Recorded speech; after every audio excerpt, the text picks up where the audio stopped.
Hey guys, Assalamualaikum. It's me Nina and welcome back to Nina Story. Jadi hari ni macam biasa Nina akan ceritakan lagi tentang cerita seram followers. Jadi Nina tak nak panjang-panjang intro sebab Nina dah tak sabar lagi untuk takutkan diri Nina dengan korang. So without wasting any time, let's get started.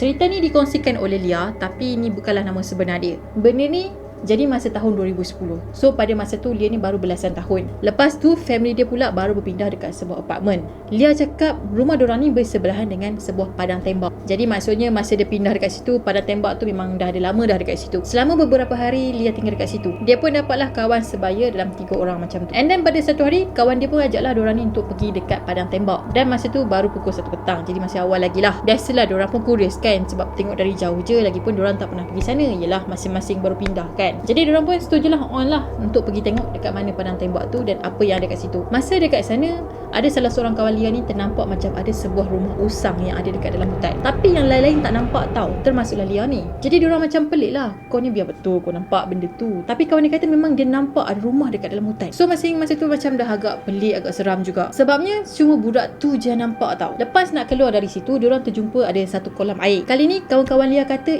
ada ikan lah. Tapi Lia pula yang tak nampak. Dia pun carilah mana ikan. Tiba-tiba dia ternampak ada satu susuk tubuh lelaki yang timbul ke air tadi. Maksudnya badan lelaki tu terapung, tapi tak ada kepala, dan yang timbul tu cuma separuh badan je. Yang ni Lia seorang je yang nampak, tapi kawan-kawan dia tak nampak. Pelik kan? Selepas dari kejadian tu, dia tak pernah cerita dekat mak ayah dia. Yelah takut dia buka cerita, dia kata apa yang dia nampak tu mestilah mak ayah dia akan marah. Yelah mak ayah mana yang tak marah kan kalau dia tahu anak dara dia pergi hutan, pergi tempat yang diorang tak pernah pergi. Kalau apa-apa jadi, siapa nak tanggung kan? Macam itulah biasalah mak-mak kan. Dah lah tempat tu diorang tak biasa lagi, tempat yang diorang baru pindah. Jadi Lia ni pun tak buka cerita lah, dia pun diam. Pada malam tu Lia ni tak boleh tidur tau. Jam pada masa tu dah pukul 2 pagi. Semua family dia yang lain dah pun tidur. Dia pun pusinglah ke kanan, ke kiri, tak boleh juga tidur. Masa dia tengah try hard nak tidur tu kan, tiba-tiba dia teringat tentang kejadian petang tadi. Bila dia teringat apa yang dia nampak tu, memang seram lah kan. Bila dia buka je mata, dia nampak ada seorang lelaki yang tengah perhatikan dia, tengah tenung dia. Tapi rupa dia macam orang juga, dan dia berbaju berwarna kuning. Masa ni Lia tak boleh buat apa-apa. Dia nak jerit pun tak boleh, seolah-olah mulut dia telah dikunci. Dalam keadaan yang panik macam tu, Lia pun tariklah selimut dan cuba pejam mata dia sampailah dia termimpikan sesuatu yang aneh. Dalam mimpi tu, lelaki yang dia nampak tadi ni bawa dia pergi ke rumah lelaki tu. Maksudnya lelaki tadi tu bawa Lia pergi rumah dia. Rumah tu pula memang dah usang, dah buruk sangat. Kawasan rumah tu pula betul-betul dekat tengah-tengah hutan guys. Jadi dekat dalam hutan tu cuma ada rumah tu je. Bila Lia sampai dekat situ, dia nampak ada ramai yang tengah baca Yasin dekat dalam rumah. Tapi lelaki yang bawa Lia tadi ni tiba-tiba hilang. Bila dia cari, tak ada. Lia pun bagilah salam dan ada seorang nenek tua yang dah bongkok berpakai kain batik datang dekat Lia dan sambut dia. Bila Lia nak atas rumah kan, semua yang ada dekat dalam rumah tadi tu semua stop baca Yasin and then semua pandang dia. Lia cakap nenek ni pegang tangan dia dan bawa Lia pergi ke satu mayat yang ada dekat rumah tu. Tapi dia pesan jangan beritahu sesiapa. And then ada satu part yang boleh bercerita lagi ni, ada rasa meramang. Sebenarnya yang mana ada satu part ni, dia pergi je dekat mayat tadi tu, dia ternampak mayat tadi tu adalah lelaki yang bawa dia tadi guys. And then Lia pun jerit-jerit lah sambil nangis-nangis sebab dia nak balik ke rumah. Bila Lia ni terbangun, dia nampak semua family dia ada dekat dalam bilik dia. Macam masing-masing tengah tenangkan dia tau. Diorang memang panik gila sebab diorang tak tahu kenapa tiba-tiba Lia ni meracau. Ayah dia pun bagilah air dekat Lia ni untuk suruh dia minum. Lepas tu ayah dia bukalah surah supaya tenangkan Lia. Even benda tu cumalah mimpi, tapi Lia kata dia rasa sangat-sangat real. Esok pagi tu Lia kata mulut dia ibarat macam kena kunci. Dia langsung tak nak bercakap. Ayah dia perasan tahu yang perangai Lia ni macam pelik, macam ada tak kena lagi. So ayah dia pun panggillah seorang ustaz ni untuk datang berubat. Lia kata dia memang sedar apa yang jadi pada masa tu. Cumanya dia memang tak boleh nak kontrol diri dia. Macam ada sesuatu yang kontrol diri dia. Dia kata masa tu dia memang tengah nangis, tapi dia nangis tak ada suara, macam ibarat gitulah, macam bisu. Ustaz ni pun katalah yang sebenarnya Lia ni telah bawa balik kawan. Cakap kawan dah meremang dah satu badan ni. Astaghfirullahalazim.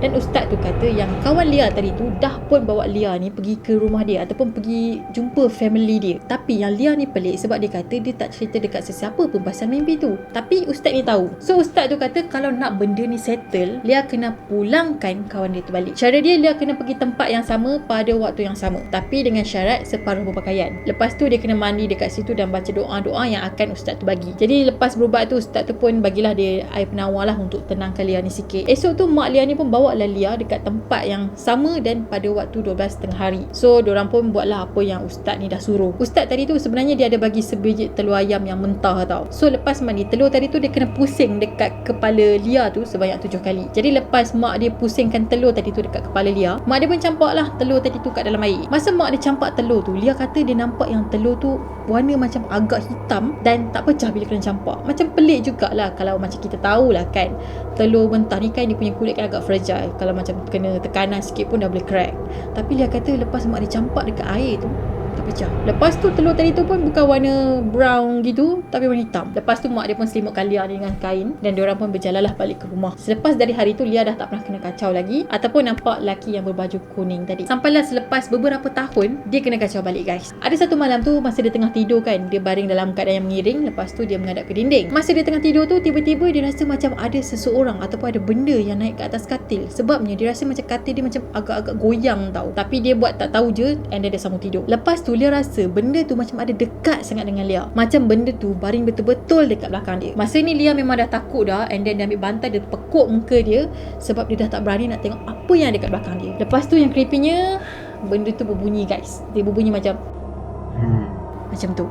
So suara yang Lia dengar tu, dia kata suara macam lelaki garau dan kasar. Dalam keadaan takut macam tu, Lia pun bacalah apa-apa doa yang dia ingat and then dia pun tertidur. Ada satu kejadian yang mana Lia kata dia tak akan lupa kejadian ni sampai bila-bila. Satu hari tu Lia dah janji dengan kawan dia untuk lepak mall lepas diorang ni habis sekolah. Masa dia tunggu lift dekat rumah dia tu kan, tiba-tiba kawan dia ni call. Mungkin kawan dia nak cakap yang dia dah sampai dekat bawah. Tapi Lia tak angkat call tadi sebab yelah lift dia pun dah terbuka kan, jadi memang dia nak turun. So dia tak angkat lah call tadi. Sampai je dekat bawah, dia nampak muka kawan dia dah pelik. Macam kawan dia tu muka macam cuak tau. Tapi dia pun tak fikir apa-apalah kan. Masa tu kawan dia datang dengan motor and then dia pun naiklah belakang motor kawan dia. Masa dia duduk kat belakang tu, kawan dia tanya macam ni, Lia, tadi siapa? Abang kau ke? Tapi Lia ni tak layan pun sebab dia ingat kawan dia nak bergurau. Sampailah diorang ni dekat mall, kawan dia tanya sekali lagi. Kali ni muka kawan dia memang serius. Lia, siapa tadi?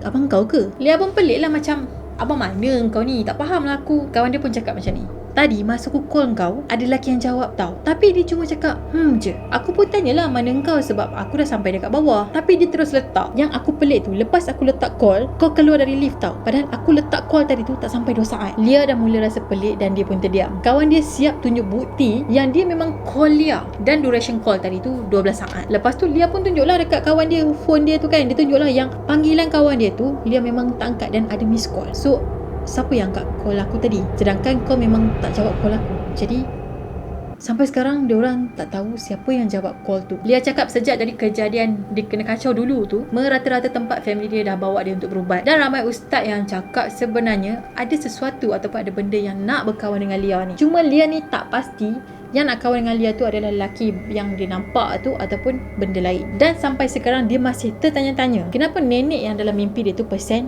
jangan beritahu sesiapa. Alright guys, ya Allah, Nina bercerita dengan korang kan, Nina dah rasa meremang tau sebenarnya. Memang agak menakutkan.